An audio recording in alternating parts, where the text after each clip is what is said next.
नमस्कार साथियों, स्वागत है आप सभी का पाई क्लासेस यूट्यूब चैनल पे। दोस्तों यदि आप लोग 2022 में मैट्रिक बोर्ड एग्जाम देने वाले हैं तो आपके लिए यह वीडियो काफ़ी महत्वपूर्ण है। इस वीडियो में भौतिक विज्ञान का पहला चैप्टर प्रकाश का प्रवर्तन और अपवर्तन, ठीक है। तो ये दोनों चैप्टर जो है भौतिक विज्ञान का, इससे मैट्रिक परीक्षा में काफ़ी ज़्यादा प्रश्न पूछे जाते हैं। तो पहला चैप्टर आपका है प्रकाश का प्रवर्तन। तो प्रकाश का प्रवर्तन में जितने भी महत्वपूर्ण पॉइंट्स दिए गए हैं, जितनी भी महत्वपूर्ण थ्योरी है जो हमेशा परीक्षा में पूछे जाते हैं, उन सभी पे इस वीडियो में डिस्कस करेंगे। तो आप लोग वीडियो को शुरू से अंत तक देखिएगा और जितना भी इसमें बताएंगे सारा आपका एनसीईआरटी बुक से लिया गया है, ठीक है। और आप सभी को पता होगा कि मैट्रिक परीक्षा में 80% जो प्रश्न आते हैं वो एनसीईआरटी बुक से ही आते हैं, यानी सरकारी बुक से आते हैं, ठीक है। तो वीडियो काफ़ी महत्वपूर्ण है आप सभी के लिए, जो स्टूडेंट मैट्रिक परीक्षा की तैयारी कर रहे हैं उनके लिए, ठीक है। तो वीडियो को अंत तक देखना है और हर एक पॉइंट को अच्छी तरह से समझना है और याद रखना है, ठीक है। तो आप सभी लोग हेडिंग दीजिए और नोट्स इसका तैयार कीजिएगा आप लोग, ठीक है। हम आपको बेसिक से बताएंगे दोस्तों, जो हम शुरू से अंत तक आपको बताना है, ठीक है, एकदम जीरो लेवल से बताना है। तो आप नोट्स तैयार करिए, आपको बहुत काम देगा एग्जाम के समय, क्योंकि अभी तो आप लोग के पास बहुत समय है ना। तो आप लोग अभी से हर एक चैप्टर, हर एक विषय का नोट्स कॉपी तैयार कीजिएगा, ठीक है। चलिए, तो हेडिंग आप लोग दीजिए प्रकाश का प्रवर्तन, एक्सरसाइज पहला है, ठीक है। हेडिंग सभी लोग देने के बाद हम लोग प्रकाश पढ़ रहे हैं तो सबसे पहले जानेंगे कि प्रकाश किसे कहते हैं। कोई यदि आपसे पूछ देगा कि प्रकाश पढ़ रहा है तो बताओ प्रकाश किसे कहते हैं, तो आपको उसको क्या जवाब देना है, जानेंगे उसका डिफिनेशन तब ना। तो हेडिंग दीजिएगा प्रकाश किसे कहते हैं और छोटा सा डिफिनेशन है लिखिएगा कि प्रकाश वह कारक है जिसकी सहायता से हम किसी भी वस्तुओं को आसानी से देख पाते हैं, ठीक है। प्रकाश जो है वह कारक है जिसकी सहायता से हम किसी भी वस्तु को आसानी पूर्वक देख पाते हैं, ठीक है। जैसे कि सूर्य ही देखिए, तो सूर्य से प्रकाश निकल रहा है, किसी वस्तु पर पड़ रहा है, उस वस्तु से रिफ्लेक्स होकर हमारी आंखों के बीच आ रहा है, ठीक है, तब ना हम उस वस्तु को आसानी पूर्वक देख रहे हैं। तो आप ये भी डिफिनेशन लिख सकते हैं जो नोट में लिखा गया है कि प्रकाश जब वस्तु से टकराकर हमारी आंखों तक पहुंचता है तब हम किसी वस्तु को देख पाते हैं, ठीक है। तो ये दोनों डिफिनेशन है, दोनों डिफिनेशन आपको याद है तो याद कर लीजिए, और एग्जाम में चाहते हैं तो दोनों भी आप लिख सकते हैं यहाँ पे, अथवा करके या और करके लिख सकते हैं दोनों डिफिनेशन, ठीक है। लेकिन पहला डिफिनेशन क्या याद रखेंगे कि प्रकाश वह कारक है जिसकी सहायता से हम किसी भी वस्तु को आसानी से देख पाते हैं, ठीक है। तो समझ में आ गया होगा कि प्रकाश हम लोग किसे कहते हैं, कोई पूछेगा तो बता देना है, ठीक है। अब उसके बाद चलिए प्रकाश स्रोत पढ़िए, प्रकाश किसे कहते हैं सभी को पता हो गया होगा। ऑब्जेक्टिव ये सब पूछेगा, ठीक है, और जब लाइव चलाएंगे ना तो उसमें भी हम पूछेंगे तो आप सभी को बताना होगा। अब अगला हेडिंग दीजिए दोस्तों प्रकाश का, ये प्रकाश स्रोत, ठीक है। प्रकाश स्रोत किसे कहते हैं, प्रकाश तो हम लोग पढ़ लिए, लेकिन प्रकाश स्रोत किसे कहते हैं। तो जिस वस्तु से प्रकाश निकलता है उसे प्रकाश स्रोत कहते हैं। प्रकाश स्रोत मुख्यतः दो प्रकार के होते हैं, जैसे टॉर्च हो गया, ठीक है, टॉर्च से प्रकाश निकल रहा है, बिजली का बल्ब जल रहा है तो उससे प्रकाश निकल रहा है। तो ये सब क्या है, प्रकाश स्रोत है, यानी कि जिस वस्तु से प्रकाश निकलेगा। तो टॉर्च भी वस्तु है, बिजली का बल्ब जलता हुआ वगैरह, मोमबत्ती, लालटेन, ये सब जो क्या है, प्रकाश, ये प्रकाश स्रोत का उदाहरण है ना, क्योंकि उस सबसे प्रकाश निकल रहा है। डिफिनेशन में क्या याद रखना है प्रकाश स्रोत के डिफिनेशन में, कि जिस वस्तु से प्रकाश निकलता है उसे प्रकाश स्रोत कहते हैं। किसे, जिस वस्तु से प्रकाश निकलता है उसे प्रकाश स्रोत कहते हैं। और प्रकाश स्रोत कितने प्रकार के, दो प्रकार के होते हैं। कौन कौन, तो पहला है प्राकृतिक प्रकाश स्रोत और दूसरा है मानव निर्मित प्रकाश स्रोत। प्राकृतिक यानी कि जो मानव नहीं बनाया है, वो पहले से है, प्राकृतिक का देन है। तो प्राकृतिक का देन क्या, सूर्य और तारा, सूर्य एवं तारा जो है यह कैसा प्राकृतिक प्रकाश स्रोत है, कैसा प्रकाश स्रोत है, तो प्राकृतिक प्रकाश स्रोत है। अब यहाँ से ऑब्जेक्टिव प्रश्न पूछेगा तो आप लोग बताइएगा, ठीक है, कि निम्न में कौन प्राकृतिक प्रकाश स्रोत है। ऑप्शन रहेगा सूर्य, तारा, सी में रहेगा A+B और डी में रहेगा लालटेन, मोमबत्ती वगैरह कुछ भी रहेगा। तो आंसर क्या होगा, सी वाला हो जाएगा A+B, सूर्य एवं तारा, ये दोनों जो है कैसा प्रकाश स्रोत है, तो प्राकृतिक प्रकाश स्रोत है। समझ गए प्राकृतिक प्रकाश स्रोत किसे कहते हैं, जो प्राकृतिक के द्वारा प्रकाश आ रहा है तो उसे प्राकृतिक प्रकाश स्रोत कहेंगे, ठीक है। और मानव निर्मित प्रकाश स्रोत किसे कहते हैं, तो इसमें लिखिएगा कि मानव के द्वारा बनाए गए प्रकाश स्रोत को मानव निर्मित प्रकाश स्रोत कहते हैं। डिफिनेशन से समझिएगा मानव निर्मित का, ठीक है। चलिए डिफिनेशन इसका जैसा समझिएगा, जैसा बिजली का बल्ब, तो बिजली का बल्ब सबसे पहले कौन, एडिसन बनाए थे, एडिसन जी बनाए थे, ठीक है, जो लाल वाला बल्ब होता है। तो बिजली का बल्ब कौन बनाया था, आदमी ने बनाया था। वो वैज्ञानिक थे तो क्या आदमी ना थे, भगवान थोड़ू ना थे, तो आदमी ही बनाया है, ठीक है। मोमबत्ती, लैंप, लालटेन वगैरह ये सब क्या है, सब आदमी मानव बनाया है। तो ये सब कौन होगा, तो मानव प्रकाश स्रोत हो जाएगा, ठीक है, मानव निर्मित प्रकाश स्रोत हो जाएगा, समझ रहे हैं ना। और प्राकृतिक प्रकाश स्रोत, जो प्रकृति के द्वारा प्रकाश आएगा तो प्राकृतिक, और मानव निर्मित यानी कि मानव उस वस्तु को बनाया है जिससे प्रकाश आ रहा है, तो उसे मानव निर्मित प्रकाश स्रोत कहेंगे, ठीक है। तो आप लोग समझ गए होंगे ना। तो बहुत सारे एग्जाम्पल हो जाएगा मानव निर्मित में। आप लोग का मन में एक सवाल आ रहा होगा, चंद्रमा, ठीक है। तो चंद्रमा के पास खुद का प्रकाश नहीं है, वो सूर्य का प्रकाश के माध्यम से ही हम सबको दिखाई देता है, चमकता है, ठीक है। उसके पास खुद का प्रकाश नहीं है चंद्रमा के पास, ठीक है। तो मानव निर्मित प्रकाश स्रोत में उदाहरण में याद रखिएगा, बिजली का जलता बल्ब, मोमबत्ती, लैंप, ये लालटेन वगैरह हो गया, टॉर्च वगैरह हो गया, ये सब इत्यादि हो गया मानव निर्मित प्रकाश स्रोत। तो यहाँ से भी ऑब्जेक्टिव प्रश्न पूछ सकता है कि निम्न में कौन मानव निर्मित प्रकाश स्रोत है। बिजली का बल्ब है, मोमबत्ती है, लैंप है, इत्यादि है, सभी है, तो क्या हो जाएगा, ये सब सभी हो जाएगा, सब सभी जो आ जाएगा मानव निर्मित में आ जाएगा, ठीक है। चलिए नोट में यहाँ पे लिखिएगा कि सूर्य हम पृथ्वी वासियों के लिए सबसे बड़ा प्रकाश स्रोत है। देखिए सूर्य जो है ना दोस्तों, वो हम सब पृथ्वी वासियों, पृथ्वी पर जितने भी निवासी हैं, जितने भी जीव हैं, उन सब के लिए सबसे बड़ा प्रकाश स्रोत है। कौन, तो सूर्य है, ठीक है। तो यहाँ से नोट पॉइंट में याद रखिएगा कि सूर्य हम पृथ्वी वासियों के लिए सबसे बड़ा प्रकाश स्रोत है, ठीक है। उसके बाद एक नोट पॉइंट और लिखिएगा कि प्रकाश एक प्रकार का ऊर्जा है।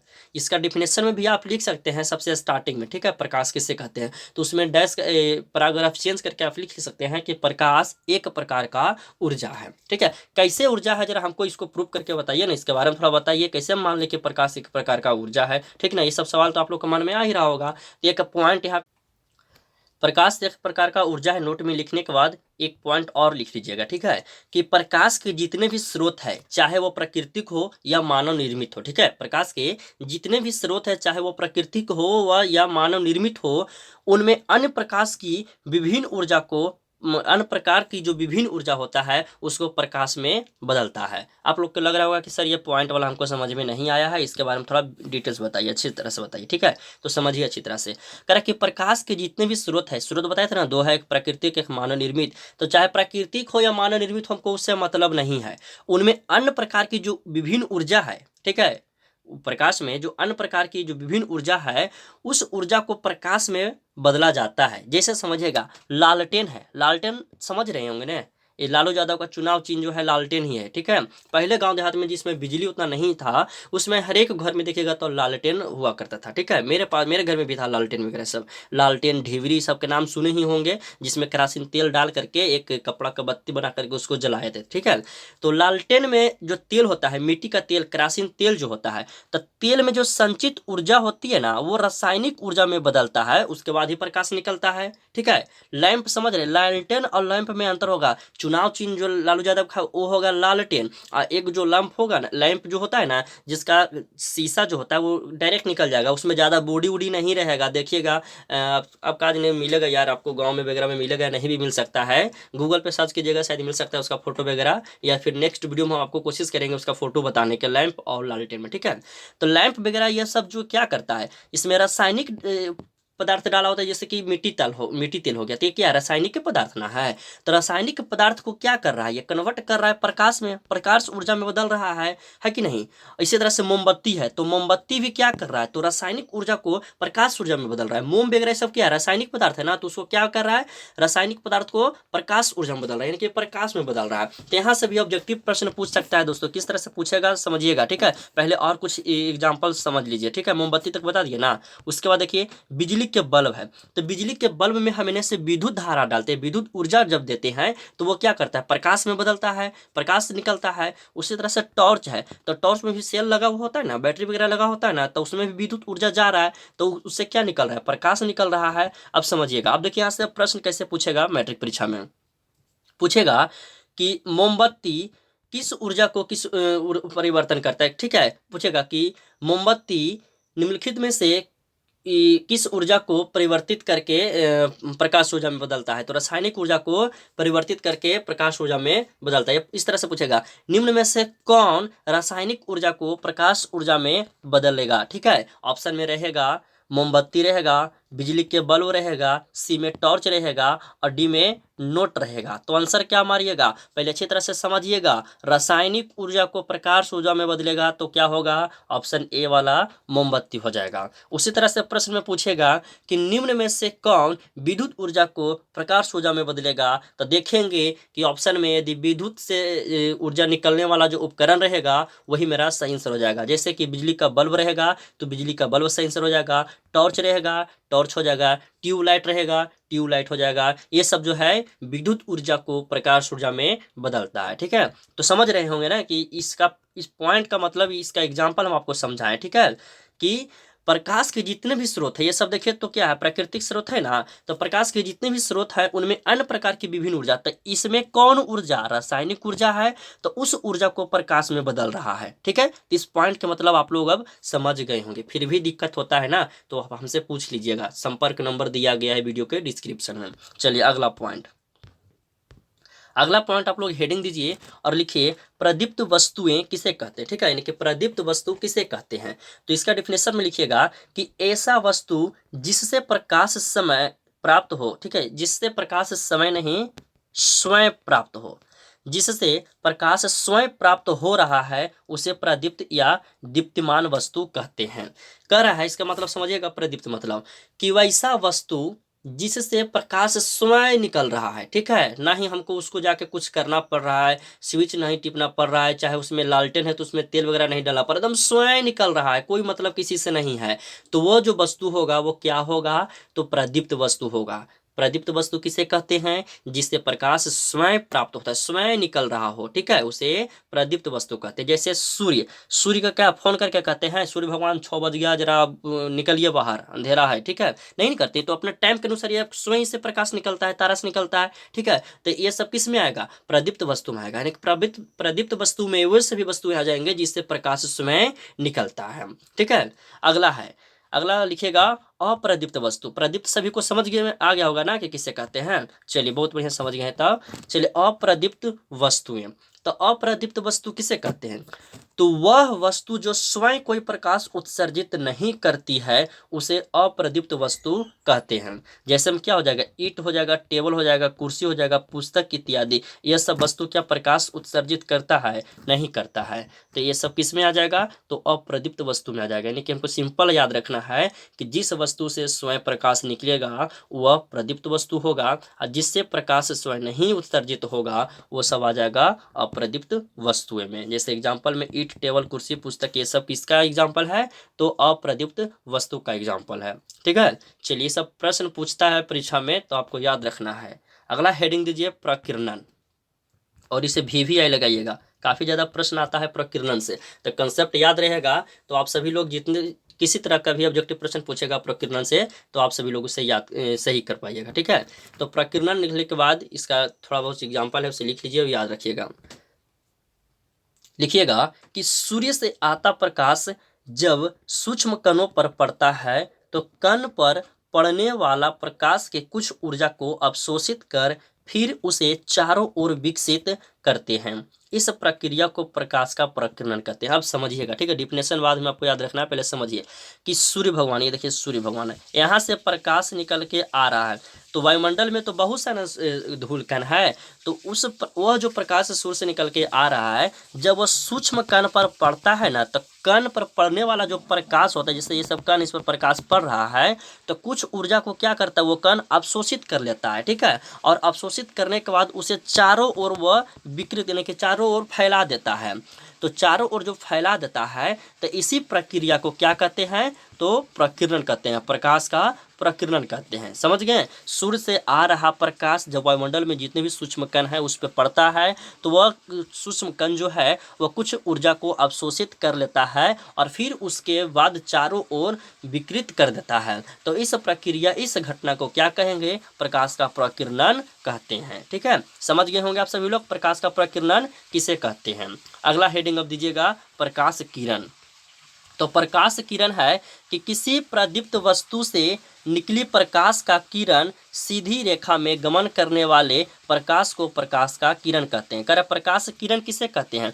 तो किसी प्रदीप्त वस्तु यानी कि जिससे स्वयं प्रकाश निकल रहा है, ठीक है, जैसे सूर्य वगैरह है, तो उससे जो प्रकाश आ रहा है वो क्या तिरछा जा रहा है, इस तरह से आ रहा है, मुड़ा मुड़ा के आ रहा है, नहीं ना आ रहा है, वो सीधी रेखा में गमन कर रहा है, प्रकाश सीधी रेखा में कर रहा है, तो उसे क्या कहेंगे? प्रकाश को प्रकाश किरण कहेंगे, ठीक है। किसी प्रदीप्त पदार्थ से यानी कि जिससे प्रकाश स्वयं निकल रहा है, निकल करके वो सीधी रेखा में गमन करेगा, स्ट्रेट लाइन में वो गमन करेगा, तो उसे क्या कहेंगे? प्रकाश किरण कहेंगे, ठीक है। प्रकाश हमेशा सीधी रेखा में ही गमन करता है। ऑब्जेक्टिव में पूछेगा कि प्रकाश निम्न में से किस रेखा में गमन करता है, तो हमेशा सीधी रेखा में गमन करता है, वो कभी भी टेढ़ी मेढ़ी नहीं जाती है प्रकाश, ठीक है, हमेशा सीधी रेखा में गमन करता है, आपको याद रखना है, ठीक है। उसके बाद है प्रकाश पुंज है, हेडिंग दीजिए प्रकाश पुंज, कि प्रकाश की किरणों के प्रकाश पुंज कहते हैं। प्रकाश की किरणों के क्या कहते हैं? प्रकाश पुंज कहते हैं। और प्रकाश पुंज मुख्यतः 3 प्रकार के होता है। कितने प्रकार के होता है? 3 प्रकार के होता है। पहले याद रखिए प्रकाश पुंज किसे कहते हैं, तो प्रकाश की किरणों के प्रकाश पुंज कहते हैं। और प्रकाश पुंज 3 प्रकार के होता है। वो कौन कौन होता है? तो होता है अपसारी किरण पुंज, समांतर किरण पुंज और अभिसारी किरण पुंज। तो दोस्तों यहाँ तक आपको याद रखना होगा प्रकाश पुंज में, ठीक है, पढ़े हैं प्रकाश पुंज में प्रकाश पुंज कितने प्रकार के होते हैं? 3 प्रकार के होते हैं, अपसारी, समांतर और अभिसारी। तो अगले क्लास में आप सभी को अपसारी के बारे में बताएंगे, समांतर के बारे में बताएंगे और अभिसारी के बारे में बताएंगे, ठीक है। आज के लिए इतना ही। वीडियो पसंद आया हो तो लाइक कीजिए। जो स्टूडेंट नया है इस चैनल पर पहली बार आए हैं, चैनल को सब्सक्राइब कर लीजिए, क्योंकि दोस्तों आपका 2022 के लिए इसी तरह का पहले थ्योरी पढ़ाएंगे, उसके बाद ऑब्जेक्टिव बताएंगे, फिर जो भी सब्जेक्टिव होगा, सब्जेक्टिव इसमें जो भी न्यूमेरिकल होगा उन सभी प्रश्न को बताया जाएगा, ठीक है। तो आप सभी लोग जल्दी से इस चैनल से जुड़िए, बहुत जल्द ही लाइव क्लास भी स्टार्ट करेंगे। एक आध चैप्टर खत्म होने के बाद आपका लाइव क्लास भी स्टार्ट हो जाएगा, ठीक है। तो वीडियो पसंद आया तो लाइक कीजिए, अपने दोस्तों में शेयर कीजिए और चैनल को सब्सक्राइब करके बेल आइकन को प्रेस कर लीजिए। धन्यवाद दोस्तों, मिलते हैं अगले वीडियो में।